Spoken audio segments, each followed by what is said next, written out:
Hello and welcome to Selah, Time to Pause. So what?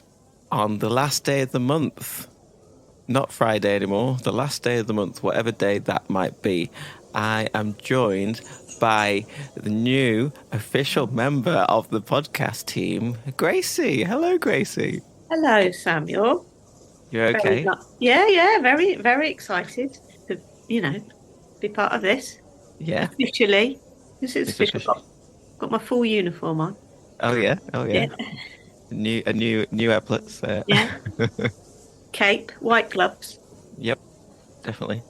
So we've had a new format this month of the podcast. How are you finding it? Longer episodes. They are longer, but I think I quite like the chance to kind of mull over it. Gives me space to think about what's being shared, I think. Yeah, definitely. Before you go on to the next. Yeah. I found it hard to keep up with, I think, before, with a new episode every day. So I like being able to keep up with Selah, keep up with pausing, and keep up with. So what? Yeah, that's the one. You just run the London Marathon. Yeah, well, a few days ago, not now. I'll be a little bit more out of breath. But Yeah, oh yeah. Recording this 4 days after. Yeah. Yeah. Yeah, it's hit me now. It's hit me today, I think. So, firstly, well done. Thank you. I was keeping up with you on the app, and your timings for the mile were absolutely on point. Like, you would be a great pacemaker. You ever thought about doing the pacemaker job? Well, I'm just if it meant that I could carry a flag, then of carry it. course. Oh yeah, That's what you get, isn't it? You get a little rucksack with a flag on the back. Yeah. No, I would never. It is purely, I'm not just saying this, it is purely accidental that happens. As in, I don't have a plan. I just, in my head, think, I don't want to stop. Mm-hmm. One of the things I wanted to try and do without stopping. And I just wanted to get to the end. Yeah. And with that in mind, I thought if I slow down at any point, it's like the finish line is further away. So if I keep going at the same pace, Okay. Yeah. you get a rhythm. But yeah, I mean, it's very hard to explain the crowds and what effect that has. What's spurring you on? Yeah. People who don't know you, but they're like screaming your name at you. It's almost as well, I've got to keep going out of fear because people screaming your name. It's a bit like, all right, yeah, okay. Yeah. Going. And if you stop, they're like, "Oh, go on, Grace." Yeah. Go on. Yeah. Okay. So yeah, it is, and also I do wear a running watch, but my eyesight is so bad that I couldn't tell you what pace I was going. All right, okay. You did a great job, so well done. Thank you. But dare I say, I enjoyed it. You can say that. I enjoyed it. I enjoyed it more the second time. I kept thinking, enjoy the experience, the atmosphere and stuff like that. Soak it all up, take it in. Definitely. So that's what I tried to do a bit more this time. Would you ever do another one? If you'd asked me that at mile 13, I would have said no. But yes, I would. And I might have looked at it already. Oh, for next year? We'll see. I think I would like to do one in 2025. I just don't feel I can do one next year. Right. But maybe the year after. I think you could. I really think you could. If you stuck to a training plan, you'd be able to do it. Okay. Trust me. If me with my legs that are like 2 centimeters long can do it, you can do it on your, speed. We'll have to do it together, as you can be my pacemaker, and then. Okay, I'll carry the flag. You carry the flag, yeah. Yeah. I've got a question. Good. You know about flags? You know the flag with the Salvation Army? Yeah. You know, have you ever been in a Salvation Army service when they make a soldier or they join somebody to the role or something like that? Yeah. Now, the person holding the flag wears a very large glove. Is it the same? It looks like the same kind of glove you'd use to have an eagle land on you. Oh, yeah. Do you think the two activities are linked in any way? I think skill. if the person holding the flag let go with one hand and put their arm out, an eagle would land on their hand. I mean, that would make the whole process even, greater, wouldn't it? That would be really spectacular. Do you ever think about gloves and Salvation Army? Right? Like, you know what they call timbrelists? Oh, yeah. They used to wear white gloves. Did they? I don't Yes. know. Okay. So they used to wear white gloves. And then you also had the whole cape thing. Mm-hmm. So you've got white gloves with a cape. What other job? They wear a cape as well? Yeah. I don't Right. think timberlisted, but Salvation Army people used to wear a cape. Okay. Yeah. Okay. So if you think about that, right? What other profession wears a cape with white gloves? Is this a joke? No. It's an observation. Okay. We've got our flag bearer, who can Uh-huh. also have an eagle land on it. Mm-hmm. And then you've got a timberlist, who might wear white gloves, and then in the old days wore a cape. A magician. Oh, right. Yeah. There's a lot of doubling up, isn't there? Yeah. I was thinking Evil Knievel, but I'm not sure those are white gloves. Evil Knievel, didn't he ride a motorbike and do stunts? Yeah. Yeah. He didn't wear a cape. I thought he didn't have the Star Spangled Banner on his back. Is he? Anyway, I've got a gardening joke. Okay, yeah, because I forgot we did jokes. It's been so long. Do you want to hear it? Go on Okay. then, hit me. Yep. What's kind of gardening? Right. It turns out my front lawn is chicken proof. All right, okay. It's Yeah. impeccable. Oh, that I like that one. Like that one. I started growing some fungi in my garden, but it failed miserably. I guess there is mushroom for improvement. I thought you were going to say, like, just having a great time, because it's a real fun guy. Yet again, someone has added more soil to my allotment. The plot thickens. Oh, that one's like more of a I don't know. I like Riddle. it though. Yeah, riddle. Anyway, let's run the theme tune. I will stop and breathe in your presence. Just breathe.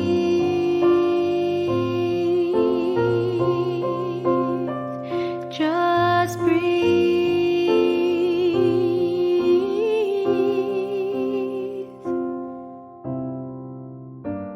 Musical musings. It was Easter Monday, and Sunday is coming. It was the day after Sunday. Sunday had been. I thought, and I think it's still really important to remember the promise of Easter, that Sunday is coming, Sunday has been, Sunday will always be. Jesus has risen from the dead and defeated the devil. And I think remembering that is very important. One thing that it made me think of immediately, and it's probably a little bit cheeky rather than Okay. anything Yeah, profound. yeah. When I first moved to Birmingham, and I was given the privileged role of leading the youth cell there, Mm-hmm. and I still was. I didn't know everyone in the group that well, so I kind of wanted to get to know them, get to know how I could, work with them and help them and support them. And at Easter, we did a quiz. Now, some of the questions were like straightforward. So one of the first questions I asked was I put it in there just as a bit of a joke, really. When did Jesus rise from the dead? And somebody, and I won't say who it is because you will know because you were part of that group, responded very quickly with Bank Holiday Monday. Okay. And they were serious. And I think at that point I thought, right, okay, we need to do a bit of teaching here on. It wasn't me, was it? It wasn't you. Oh, It right, wasn't okay. you. But it does. When I hear that whole thing of Friday's here, Sunday's coming, I often think of that person who said that he rose from the dead on Bank Holiday Monday. When you say about it's important to remember Easter Day, and it's not just happen and we move on to the next significant date. I mean, I'm guilty of this a lot, but I do sometimes like if I'm interacting in church or with other Christians, it's not always obvious that we live in that truth, is it? Like sometimes I think we forget what we know and how it worked out, and living in that power and knowing that we're saved and that where's that scripture? It says the joy of our salvation. You don't always live that out. Yeah. You know what I'm trying to say? Do you mean like we sometimes live in the space between Jesus dying and his resurrection? Yeah, and I'm not sure if it's because it's maybe a little bit uncomfortable for us to live in the truth of the resurrection, because if we really live that out, it challenges us, doesn't it, to face our own shortcomings and our sin and our flaws and stuff. Yeah. Because even though we live in the victory of knowing that Jesus died for us and that he conquered death, but before it gets to that point, obviously he dies for our sin, and you can't have the Sunday bit without acknowledging the pain and the suffering of the Friday. Yeah, I heard a story, which I'm now going to get completely wrong, but it was kind of saying Jesus came into the world for us to come be with us as the human race, and he knew and saw that we were flawed and that we would all fall short of salvation. So he died because he knew that was the only way that we could then be saved. He went and killed the devil, and we weren't able to get to be with God by ourselves. So he carried us on his back and said, "Look, Father, these are all my friends. I've brought them with me because I just couldn't leave them there by themselves." And then it's like the prodigal son story, and then we all have a big party. It was much more profound when I heard it on whatever I heard it on. No, but it's true, that thing of, we couldn't do what he did. Yeah. But he knew that it was the only option. For us, he loved us that much. He knew that the only way we could be saved is if he put himself in that position for us. Yeah. And I think that's probably partly why it's so hard to live in that resurrection and live in that thing, because without him we wouldn't be able to live it. Yeah. And I think that links quite nicely to the garden episode, because I was thinking Elizabeth talked a lot about gardening and pruning and making plants flourish, and I've been trying to be a better gardener recently. But I'm not very good at pruning, because I think, that leaf, could it get better? Or does it need cutting off? I don't know. So I just leave it, and then that kind of has an effect on the whole plant. If I just cut it off, maybe it would help the plant. And I think, but God is the ultimate pruner, isn't he? He knows what needs pruning, whereas me, I don't know what needs pruning. God knows what needs pruning, in our lives. And in our characters and in our giftings and everything. He knows how to make us flourish, and I think it can cause us a lot of hurt to let things go, things that we think might have potential, but God sees that if you just let that go, then other things will be so much better. And it's just for my brain in particular, it can be quite painful. But I don't know what often needs letting go, but maybe I need to listen to God a bit more. Yeah, it is painful, and there's sometimes there can be a little bit of a battle, can't there, when you think, surely I don't need to let that go. Life's circumstances and situations led me that way, so surely I've got to keep hold of that. Yeah. And so you base some security in some things, and God comes along and says, really, to make room for you to flourish a bit more, we need to chop that away. But it can be really painful, really painful. There was something you said about, what was that line about the devil better run, or what was that line?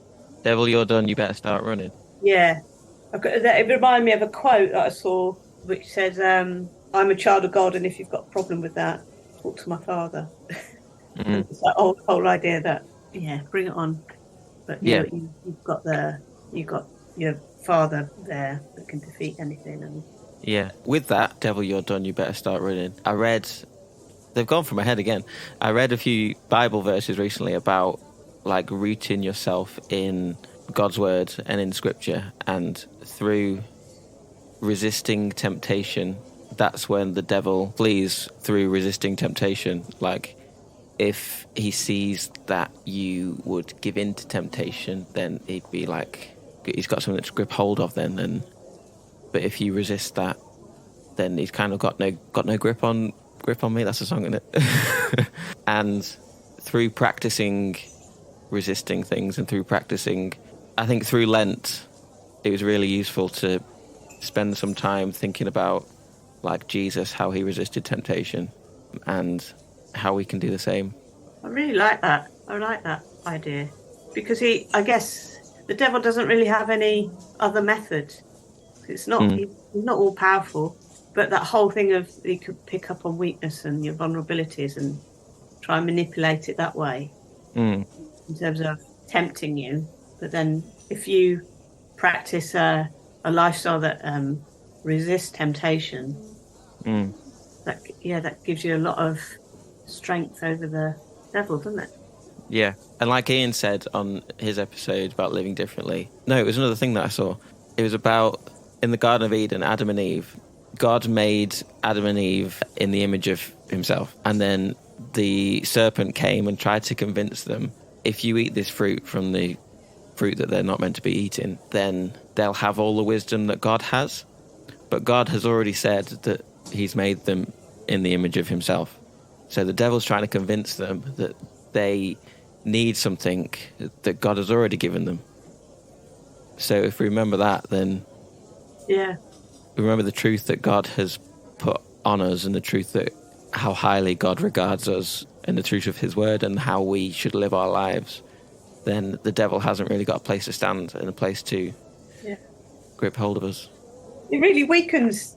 I know it's not that strict, that cut and dry in all situations, but it does highlight the weakness of the devil, and then the strength and the power we have in relationship with Jesus, isn't it?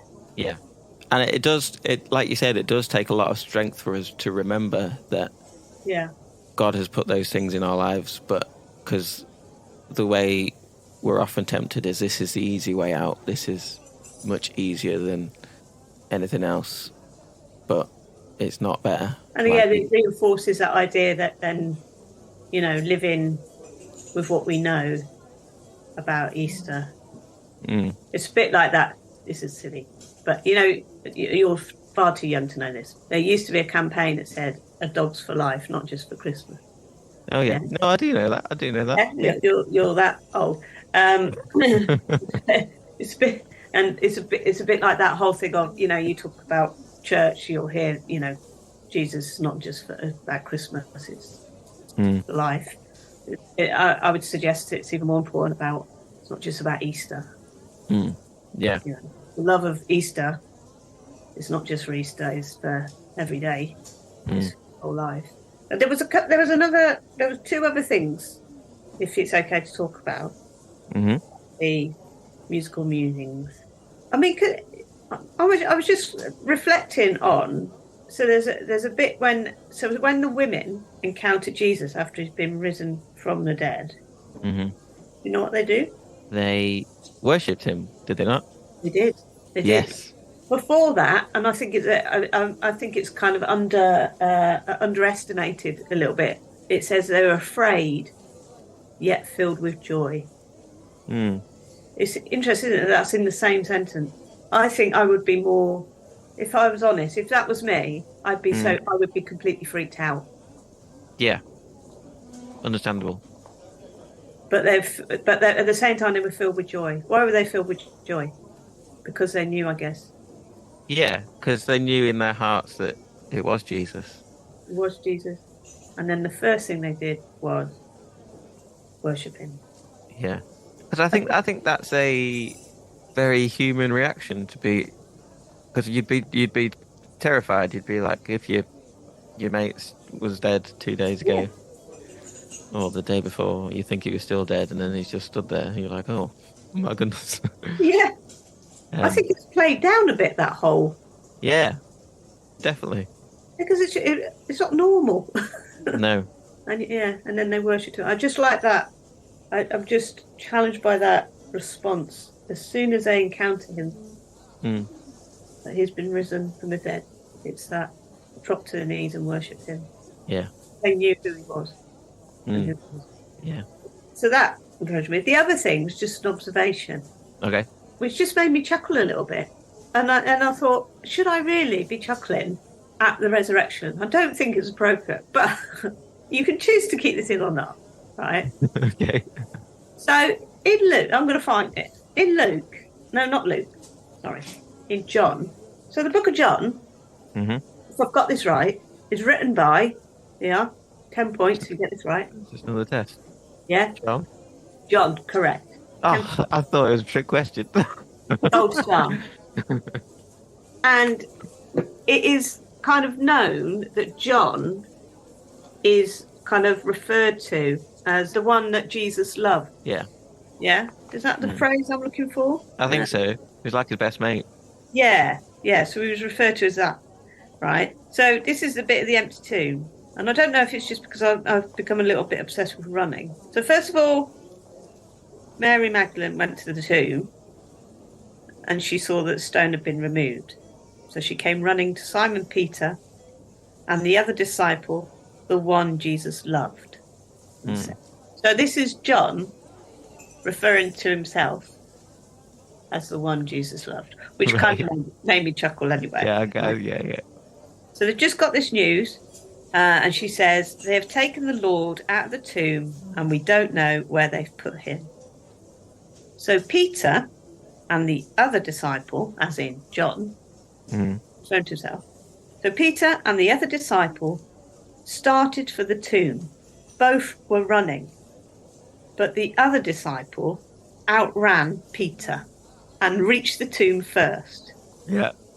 Right. So he's pulled out that little bit of detail that he beat Peter running to the tomb. He didn't mention himself by name though. So. No. This is John saying he's my best mate and I'm the quickest. Yeah, I'm the quickest. But then this is what happens, right? He gets to the tomb first. He bent over and looked in at the strips of linen lying there, but did not go in. Then Simon, who was behind him,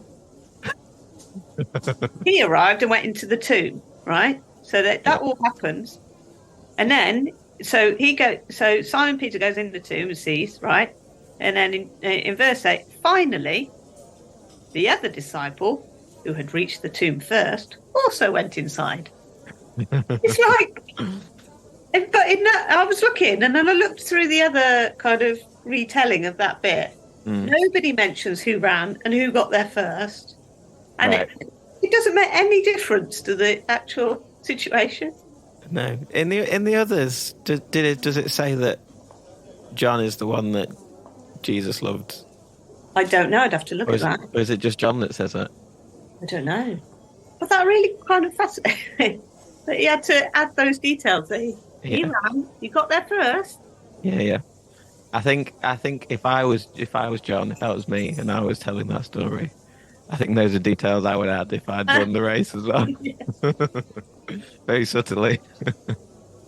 I've just got this image of him arriving there first, and or even like being a bit out of breath. Going, you go in. Go on, yeah. I got it. Anyway, sorry, that was an aside that just made me chuckle. And I didn't think it would be possible to chuckle at the resurrection bit, but there we go. Sorry. No, I like that analogy. It's my favourite part of the episode so far. It made me chuckle. The other serious thing. Oh, yeah. Because I was looking, that I got distracted by that.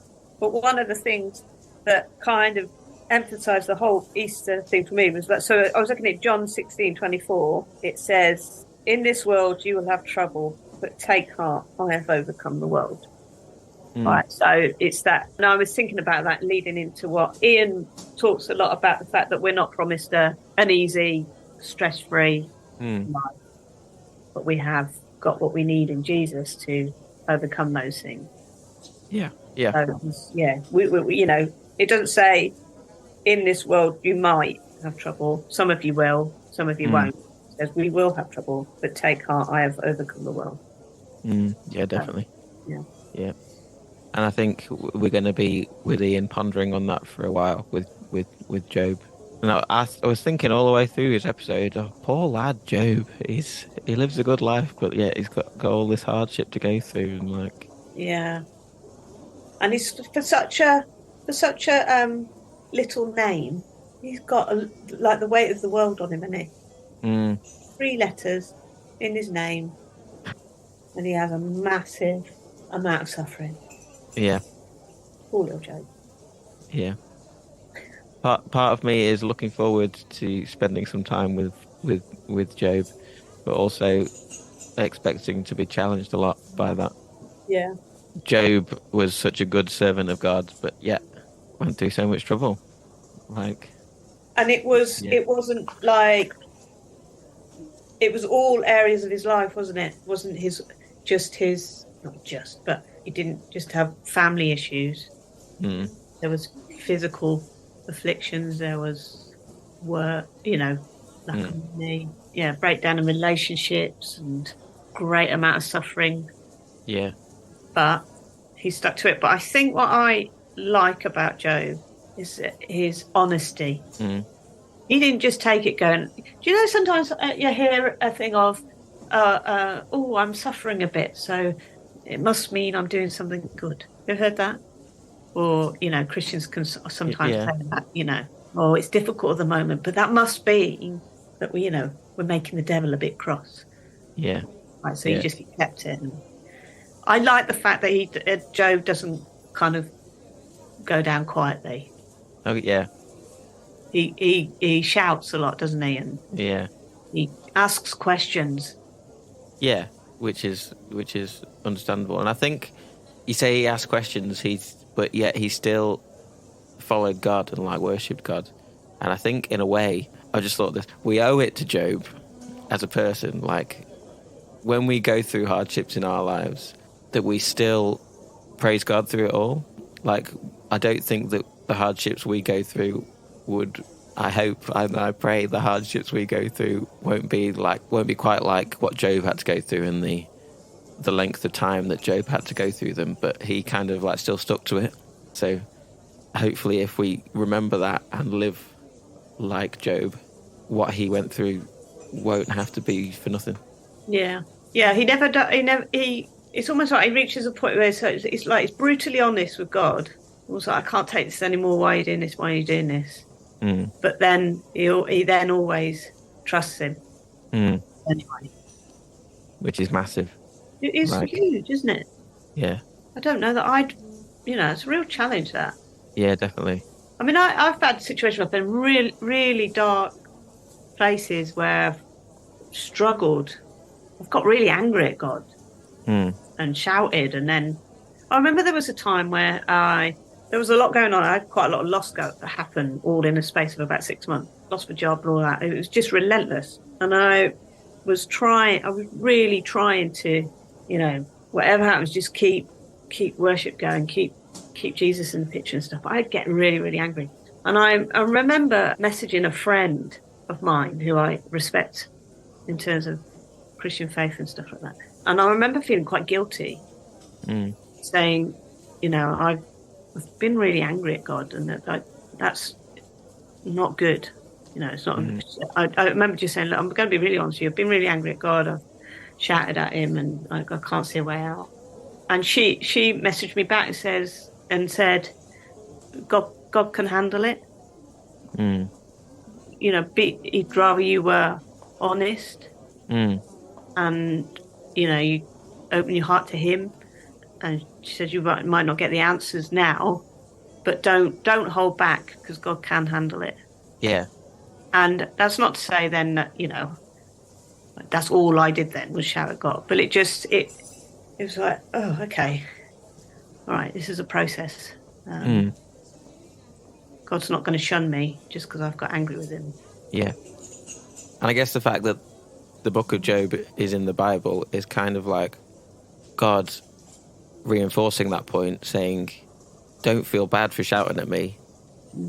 Like, that he can handle it and that he is powerful enough and strong enough to handle that and make it all work out for good. And I don't think that's not a reflection on his faith either, that he gets angry. As in a negative reflection. No, yeah, it's kind of like honest with somebody. There needs to be that.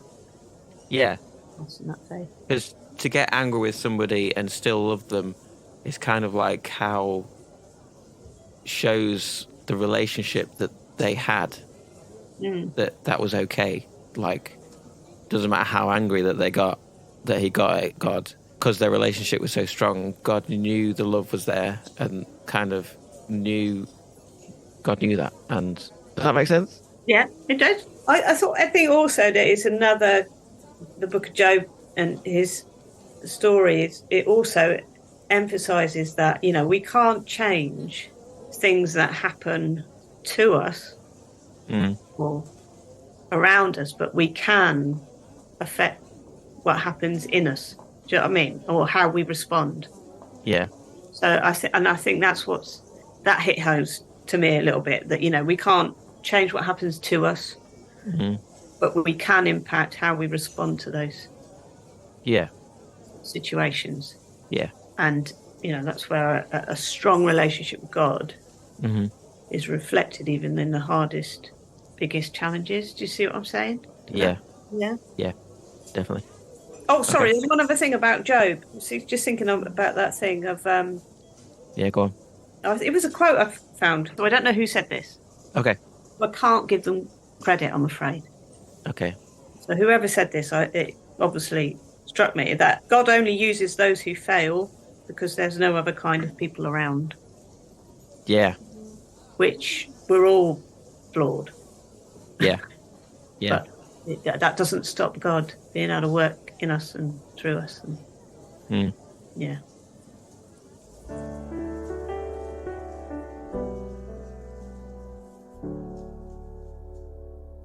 Come out of hiding, you're safe here with me.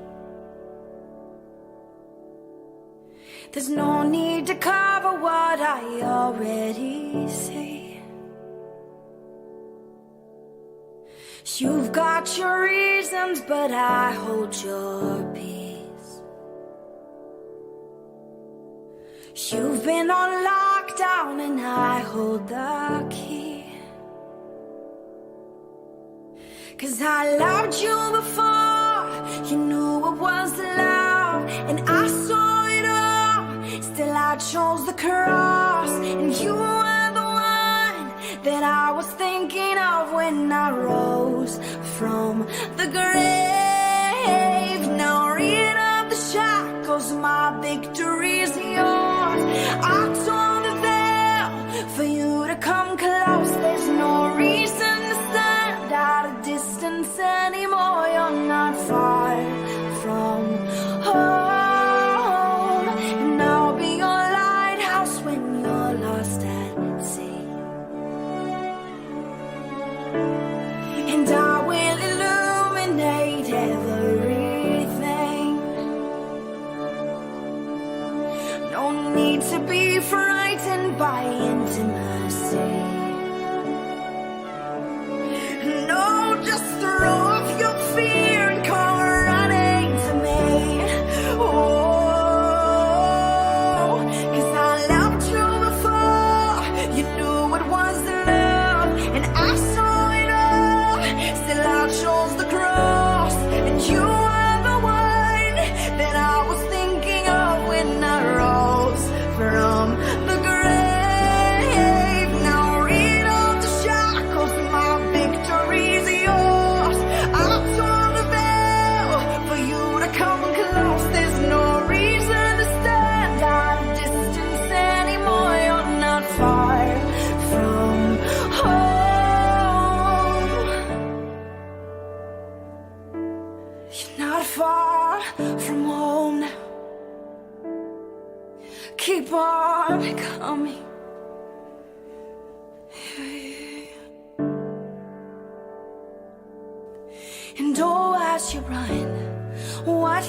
hindered love will only become part of the story. And oh, as you run, what hindered love will only become part of the story. And oh, as you run, what hindered love will only become part of the story. And oh, as you run, what hindered love will only become part of the story.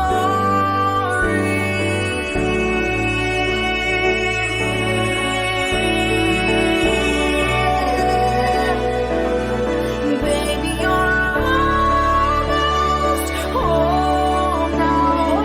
Please don't quit now. You're almost home to me. Baby, you're almost home now. Please don't quit now. You're almost home to me. Yes, you are. Now, baby, you're almost home now. Please don't quit now. You're almost home to me.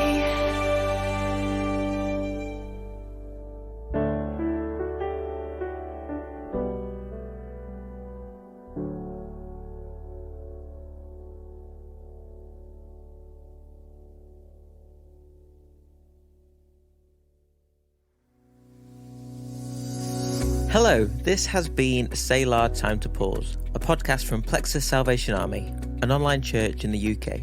I'm Ian. I'm Elizabeth. And I'm Sam. If you've enjoyed journeying with us over these last few weeks, join us every Monday Or any day that works for you. to spend time together, taking time out to pause, catch our breath, draw near to God, and refresh our spirits. We share Bible teachings, Reflections on songs we're listening to, And on what's going on in the world around us. as well as this. On the last day of the month, we look back and reflect, share any thoughts from our listener community, and ask what we can take from it into our daily living. what we call our personal So What's for the month. Join us, making us part of your regular routine, spending a few minutes to listen to what God might be saying to you.